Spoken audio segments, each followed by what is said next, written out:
voadores produziria o maior animal voador de todos os tempos. Um pterossauro de 200 quilos, chamado Quetzalcoatlus. Este é o Quetzalcoatlus, o maior animal voador de todos os tempos, com uma envergadura de cerca de 10,5 metros. E esse animal sobrevoava o oeste da América do Norte. Com as asas totalmente abertas, sua envergadura equivalia a 3 carros estacionados, um diante do outro. Imagine essa coisa vindo para cima de você. O pterossauro tinha a cabeça grande e pontuda, do tamanho de um humano, e quando de pé, no solo, era mais alto do que uma girafa. 4 vezes o tamanho de qualquer animal voador atual. Ele era uma anomalia da evolução. Mas quais pressões ecológicas levaram esses animais enormes para o céu? E como isso foi fisicamente possível? Pesando centenas de quilos, parece improvável que, apesar de suas asas enormes, ele pudesse ter gerado força suficiente para fazê-lo decolar. Os pterossauros viveram há 220 milhões de anos e foram os primeiros vertebrados a desenvolverem a capacidade de bater as asas. Seu nome vem do grego pterossauro, que significa lagarto alado. Diferentemente dos pássaros, esses primeiros vertebrados voadores não tinham penas, mas sim uma pele esticada entre seus dedos mínimos até suas costas, formando uma asa. O primeiro grupo de vertebrados a voar, a desenvolver esse traço, foram os pterossauros. Eles são parentes próximos dos dinossauros, mas eles mesmos não são dinossauros. O mundo do pterossauro era muito diferente daquele de hoje.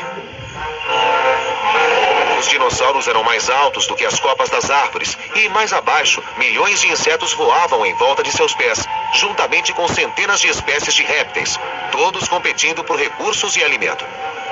A habilidade de voar abriu numerosas possibilidades ecológicas para os pterossauros. Uma das primeiras, provavelmente, foi a habilidade de pegar insetos voadores no ar. Então, como eles podiam voar, perseguiam insetos voadores, os agarravam e comiam. Os pterossauros também exploravam os oceanos e lagos como fonte de alimento. Eles voavam por sobre a água, dando rasantes para pegar peixes. E estar no ar também dava a eles a vantagem para encontrar animais mortos e comê-los. Novas fontes de alimento explicam o desejo de querer alçar voo. Mas como esses gigantes de 200 quilos chegavam lá em cima? Como um animal desse tamanho decolava e permanecia no ar tem sido um mistério desde a sua descoberta. Michael Habib trabalha como biólogo evolutivo na Universidade Johns Hopkins. Ele acredita ter solucionado o mistério sobre como esses répteis monstruosos alçaram voo.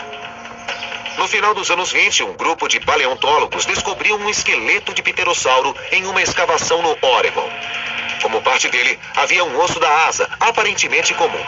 E o osso foi considerado insignificante e ficou relegado a uma gaveta no museu por mais de 80 anos. Mas Michael acredita que este simples osso da asa pode conter a resposta para o segredo dessas criaturas enormes terem alçado o voo. O osso em questão que foi encontrado é a parte mais importante da asa para se entender como o pterossauro voava. É a parte que praticamente liga a própria asa ao corpo, é onde a maioria dos músculos de voo se prende. Quando falei com os curadores do museu sobre sua coleção de pterossauros, ele foi de fato a última coisa que me mostraram como se fosse insignificante. Eles praticamente haviam esquecido que estava lá. O osso estava incrivelmente bem preservado e Michael sentiu que estava na pista de alguma coisa. Ali, diante dele, poderia estar a parte da anatomia que poderia explicar como um animal 4 vezes maior do que qualquer outra coisa voando pelo planeta poderia gerar força suficiente para decolar e permanecer no ar.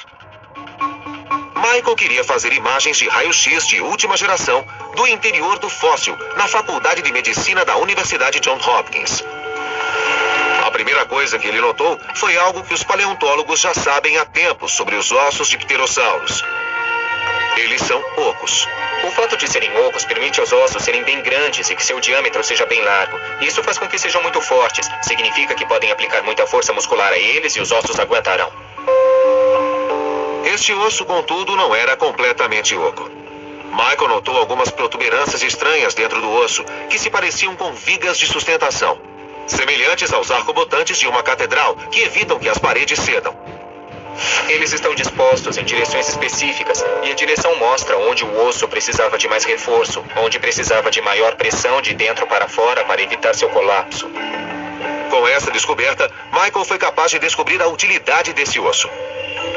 Ele era usado para ajudar a impulsionar os pterossauros, como o Quetzalcoatlus, de 200 quilos, e tirá-lo do solo, semelhante a um mergulhador usando um trampolim. Na verdade, para os animais voadores, a decolagem é muito exigente e muito difícil, pois eles têm de acumular muita velocidade em um período de tempo muito curto. Para sair do solo e alçar voo, um animal precisa gerar muita força, e isso requer muita potência muscular. Nos pássaros vemos isso mais nas pernas traseiras, porque no caso deles não são só as asas que tiram o pássaro do solo. Na realidade são as pernas. As pernas dão a eles o impulso inicial para que ganhem o ar. A descoberta desse sistema de suportes nos ossos sugere que os membros dianteiros eram fortes o bastante para tirar o pterossauro do chão e lançar seu corpo imenso no ar. Portanto, suas asas eram mais do que apenas um meio para voar. Na verdade, eram pernas dianteiras que usavam para andar e que os ajudavam a decolar. A descoberta de Michael pode muito bem pôr fim ao debate persistente sobre como esses primeiros vertebrados voadores alçaram voo. Mas a pergunta persiste: por que não existe nada deste tamanho voando hoje? A resposta pode ser o próprio tamanho desses animais. Animais grandes precisam de mais comida para se sustentar, e em épocas de dificuldade ou catástrofe ambiental, animais como esse, o pterossauro, que tem uma envergadura de 10,5 metros, teriam muito mais problemas para se alimentar do que um pássaro da fração de seu tamanho. Seu tamanho pode ter causado sua extinção. E a inspiração dos pássaros? Não foram os pterossauros, mas predadores que não voavam. Ironicamente, a resposta sobre como as aves alçaram voo pode estar no chão. Grandes aves que não voam, como os emus, ajudam a rastrear a origem do voo avicular, porque acredita-se que os pássaros evoluíram não dos pterossauros alados, mas dos dinossauros, que viviam no chão. Este animal, o emu, é um dos únicos que restaram aqui na Terra que talvez possa nos dizer qual era a aparência real dos dinossauros não aviculares e como eles agiam. Por exemplo, veja os pés de um emu. Ele tem escamas nos pés, como um réptil, e ele também tem dedos que sustentam peso, como um dinossauro terópode não avicular. Os dinossauros terópodes andavam eretos e tinham pernas traseiras usadas para dar apoio e se movimentar, enquanto os membros dianteiros eram usados para agarrar e segurar presas. E o mais famoso era o temível Tiranossauro Rex. Se comparássemos o pé de um tiranossauro e o colocássemos ao lado do pé deste emu, veríamos muitas semelhanças e apenas algumas diferenças. Acho que a característica mais óbvia que os pássaros partilham com os dinossauros não aviculares, uma característica que herdaram dos dinossauros não aviculares, são as penas. Por muito tempo acreditou-se que entre os animais vertebrados, as penas eram exclusivas dos pássaros. Mas não era o caso. Milhões de anos atrás, alguns vertebrados não aviculares também tinham penas.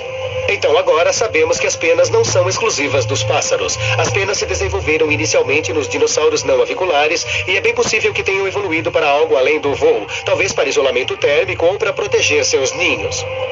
Mas fora partilharem penas, como sabemos que os pássaros evoluíram dos dinossauros? E como esses animais terrestres foram capazes de voar? Nos últimos 200 anos, os paleontólogos começaram a encontrar evidências surpreendentes que ajudam a solucionar esses mistérios evolutivos na forma de fósseis incrivelmente bem preservados.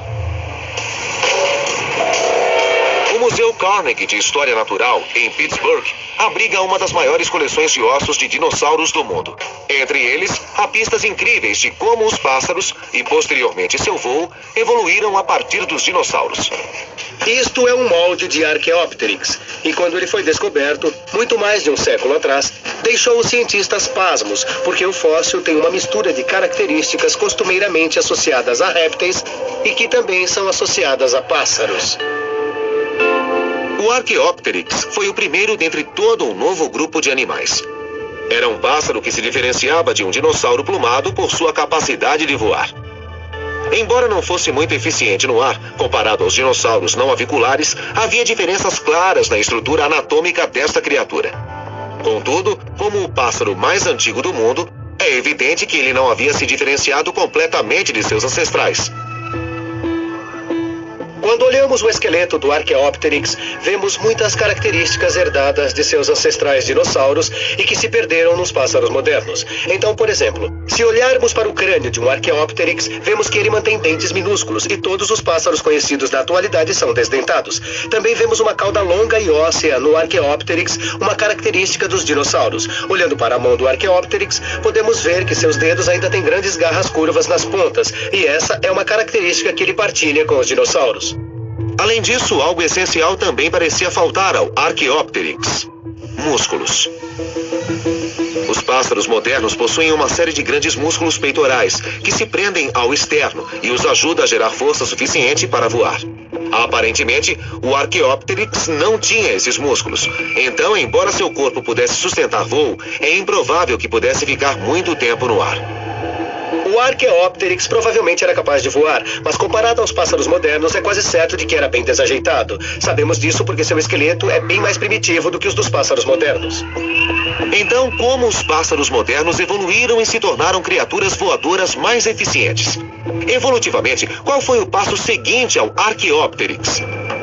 Em 2004, numa escavação no noroeste da China, Matthew e seus colegas se depararam com outra peça fossilizada deste quebra-cabeça. Quanto mais eu olhava, mais ficava claro que estávamos olhando para um grupo de pássaros muito bizarros, que eram abundantes durante o período Cretáceo, o último período da era dos dinossauros. Quase 100 esqueletos praticamente completos de pássaros de 100 milhões de anos foram recuperados na escavação, e entre eles, um espécime raro.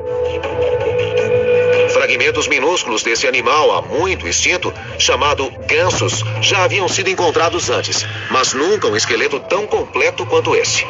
O gansos tem 40 milhões de anos a menos que o Archaeopteryx. Existiu 110 milhões de anos atrás e era relativamente rápido em termos evolutivos dos pássaros.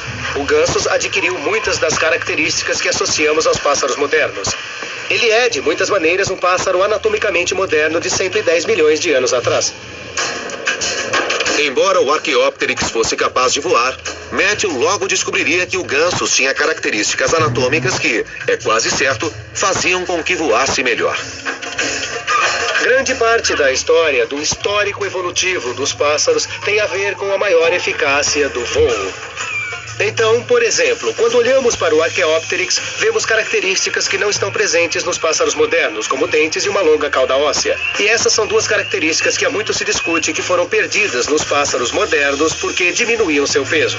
A perda de dentes, a cauda mais curta e outros detalhes distintos parecem fazer do gansos um animal intermediário entre o Archaeopteryx, que estava mais para dinossauro, de um lado, e os pássaros modernos do outro. Hoje, todos os pássaros possuem sacos alveolares e há evidências de que estavam presentes em alguns dinossauros. Portanto, eles devem ter evoluído muito antes dos pássaros ganharem os céus.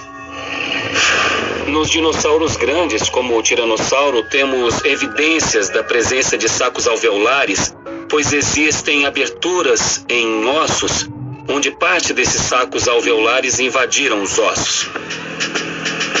A anatomia que já havia evoluído em dinossauros que corriam pelo chão, como sacos alveolares e penas, receberam uma sintonia fina da seleção natural para produzir animais que voavam muito bem.